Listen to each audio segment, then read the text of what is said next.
Le 5 septembre 2021, avec d'autres, vous aviez applaudi le putsch. 2 ans après, appréciez-vous toujours ce renversement d'Alpha Condé par les armes? Écoutez, nous avons applaudi le putsch en raison de deux choses fondamentales. D'abord, le discours de prise du pouvoir par l'armée.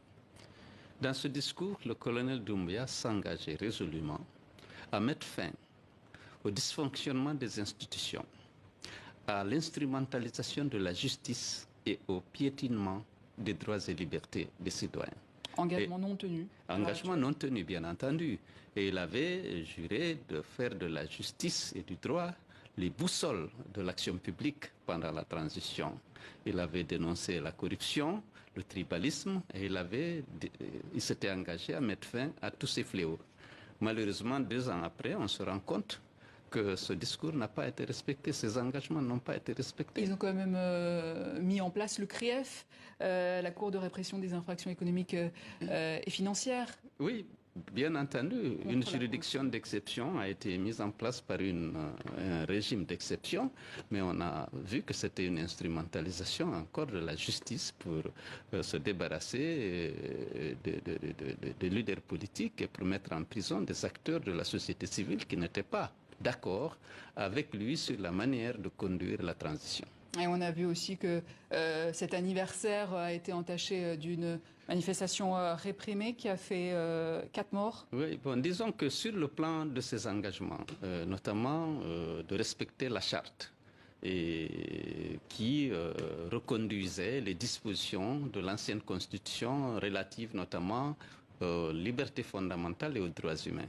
Et qu'est-ce qui a été fait, quel a été le bilan à cet égard? Bien entendu, il a suspendu les libertés, certaines libertés, notamment celle de manifester dans les rues sur les places publiques. Pour éviter les violences, dit le gouvernement. Les violences, mais non, ce n'est pas ça. Rien ne peut justifier les violences qu'on a infligées ces derniers temps à la population de Conakry. Nous avons 30 morts qui ont été des jeunes gens de moins de 20 ans pour la plupart, qui ont été abattus à bout portant et qui n'ont pas eu droit à la justice. 30 personnes en un an de répression, de manifestation, alors que les engagements internationaux de la Guinée, la charte de la transition, reconduisaient ces droits et libertés. Monsieur Cellou Dalein Diallo, plus d'1 an que vous êtes en exil forcé selon votre parti politique. Est-ce qu'il n'est pas temps de rentrer pour reconstruire la Guinée de demain? Bien sûr, je m'organise pour rentrer et bientôt on va vous annoncer la date de mon retour puisque je ne compte pas m'éterniser à l'étranger. Et c'est pour quand? Je n'ai pas fixé la date, je vous donnerai la primeur de la date. Très bien. Alors, le gouvernement, le Premier ministre a dit qu'il n'y avait pas de mandat d'arrêt contre vous, mais il y a quand même cette affaire d'Air Guinée. Je rappelle très brièvement les faits. Vous êtes soupçonné d'avoir vendu la compagnie nationale aérienne à un très bas prix et de vous être enrichi quand vous étiez ministre des Transports. Vous êtes donc attendu devant la CRIEF, on en parlait tout à l'heure, la Cour de répression des infractions économiques et financières, mise en place par ce même pouvoir militaire. Êtes-vous prêt à y faire face en rentrant? Oui, bien entendu. Tout le monde sait que ces accusations sont fausses et sans fondement. Dans mon pays, il y a une disposition, il y a une loi qui a été adoptée par l'Assemblée qui rend le ministre des Finances seul responsable des privatisations. Il peut associer qui il veut. Dans cette opération, eh bien, ils ont procédé. Le ministère des Finances a mis en place des commissions dans lesquelles n'était présent aucun représentant du ministère des Transports. Ces commissions ont procédé à la liquidation de l'entreprise, à l'inventaire des actifs, à la valorisation de ces actifs, à la négociation avec le repreneur, sans qu'aucun cadre de transport ne participe à cette opération. Il s'agit d'une chasse aux sorcières, selon vous? Ce n'est même pas une chasse aux sorcières, c'est une tentative d'élimination, de nuire à ma réputation, à mon honneur, que de me rendre responsable de cette transaction, de cette opération, qui non seulement a été approuvée au Conseil des ministres, et le président de la République d'alors a pris un décret, et le ministère de l'économie et des finances et ses structures compétentes, évidemment, ont mis en œuvre cette décision du Conseil des ministres, sans même associer le ministère des Transports que j'étais. Monsieur Cellou Dalein Diallo, pourquoi avoir refusé le dialogue national? Ben, écoutez, nous n'avons pas...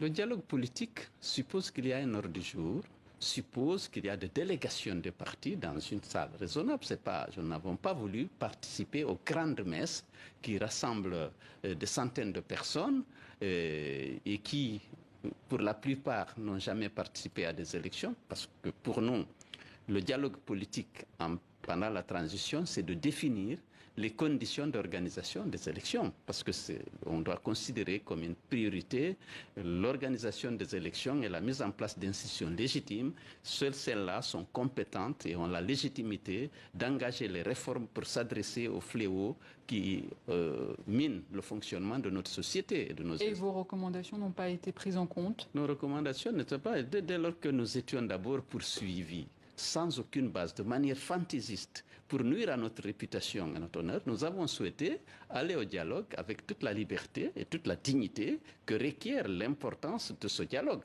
Et malheureusement, la junte n'a jamais voulu qu'il y ait un dialogue structuré, crédible. Vous savez, en Guinée, il y a une crise de confiance profonde entre les acteurs, entre les jeunes et la classe politique.